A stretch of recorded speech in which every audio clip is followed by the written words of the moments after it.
Greetings and welcome back to Doctor Who Revisited, my ongoing series where I go through every single Doctor Who episode from beginning to end and reviewing all of them. This one is for Planet of the Giants, or the Planet of Giants. I can't exactly quite at the moment remember which of the two titles is the right one. I think it's Planet of Giants, but let's stick with that. Now, full transparency before saying anything, I actually watched that episode, rewatched that episode, I should say, several weeks ago, and only just now I have a chance to sit down and talk about it. For personal scheduling reasons and other things going on in my life right now, this is the only time I have. And this is something that I'm apparently going to do for a lot of the episodes in Season 2.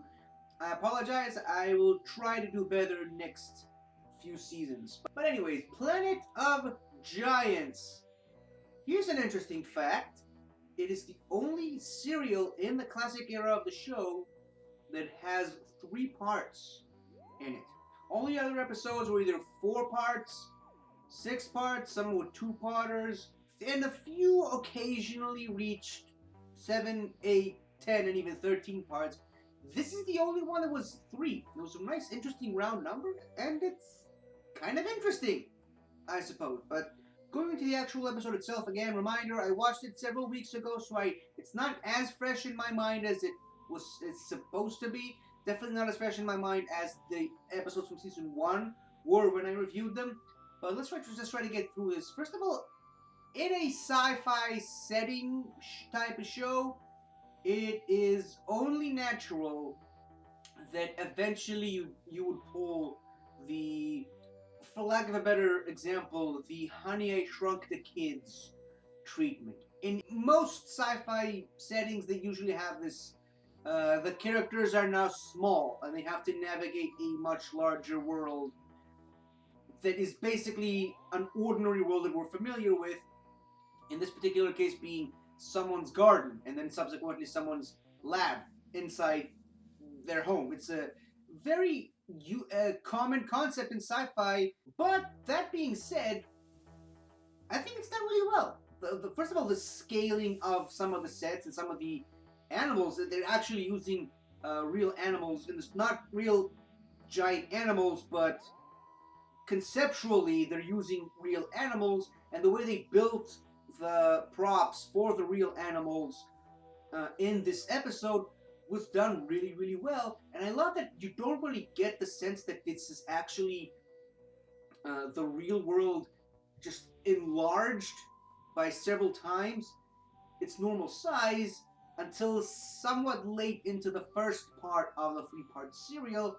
You're getting hints of it with the giant ants and the giant worm, or rather the giant snake that is later revealed to be a giant worm, or rather a regular sized worm that the characters are just... You get the point, right? The way they recreated the entire world around them, like with the matchbox and with the gunshot being sounding like an actual nuclear explosion by comparison to the characters, a lot of it was done really, really well. I love the use of the props. I love, for the first time, the use of the printed wall or the printed tarp to show a sense of scale was actually used correctly in the right way. And again, this is a reminder, this is an episode that was done without any use of CGI at all. They were just using practical sets.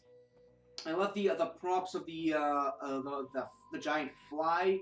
I don't know if it's an animatronic or if it was just someone inside a giant fly prop thing, but it was done really, really well, and it was really, it not only gave you a good sense of scale when Barbara was standing next to it.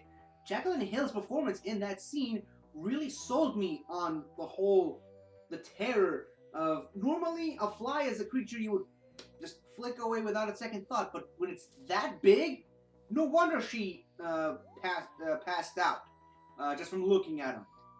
And also, I mean, part of it was also probably due to the fact that she was already poisoned by the wheat seeds, and that was also a really, really good storyline to have in this episode, the poisoned seeds that Barbara was infected with early in the episode, and it continued to infect her during the rest of the other parts of the episode.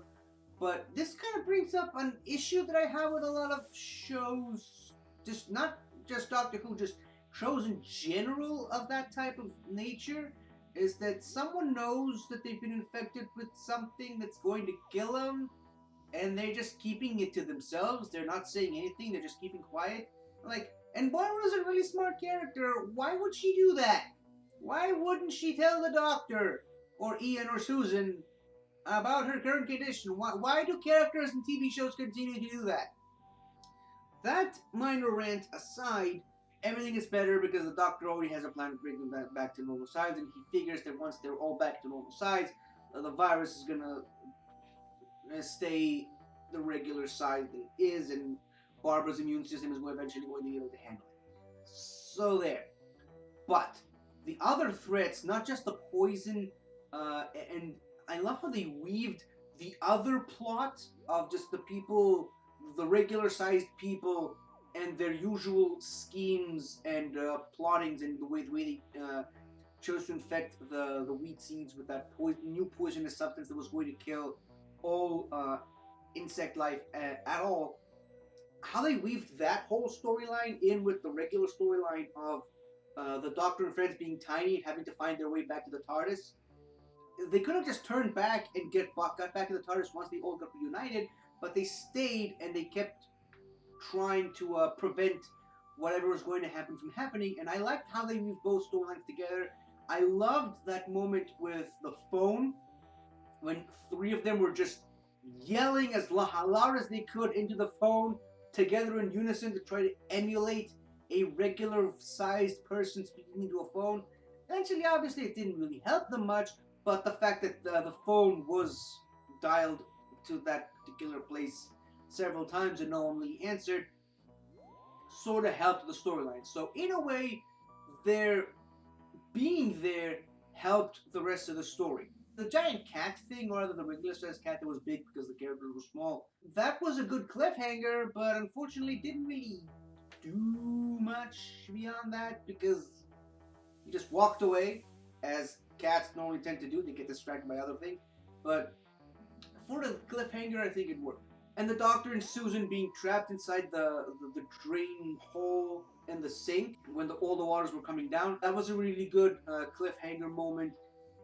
Again, a lot of really interesting threats. When you have the main characters that small, every minute thing becomes a major threat, and this episode conveys that feeling pretty perfectly. Other than that, like I said, it's a really short serial, and I think I pretty much covered all the major points that I have to say about this episode. I like the characters' ingenuity in using certain things in the episode with the regular size. And like I said, the sets looked incredible, and that's what I can say about this episode. So if you love the episode, let me know. This is a really good starting episode for season 2. And here's another thing I want to bring up. I think at this point in season 2, William Hartnell is really starting to get acclimated into being the first Doctor. Like in the first season, it was kind of very shifty and unclear Doctor. And this second season is much, even though I think that the episodes in season 1 were much better than the episode in season 2, the second season Doctor, I think, is better than the first season Doctor, if that makes sense. Like with a lot of Doctors, not every Doctor can knock it out of the park in their first season. A lot of Doctors need at least a second season to really become the Doctors that they're meant to be, and the Doctors that we love, and the Doctors that we remember. And I definitely think season 2 is that for William Hartnell. That's a point that I'm going to continually, and then I'm going to continue to bring up in later episodes throughout this review series. But like I said, we'll get to that when we get to that. So let me know what you think about Planet of the Giants. Do you think it's a good season opener for the show, for the second season of the show? And I will see you next time to talk about some more Daleks. So, goodbye for now. Hi there! Thank you for watching the video. And if you enjoyed it, don't forget to like, comment, subscribe, and tell your friends. I'll see you next time.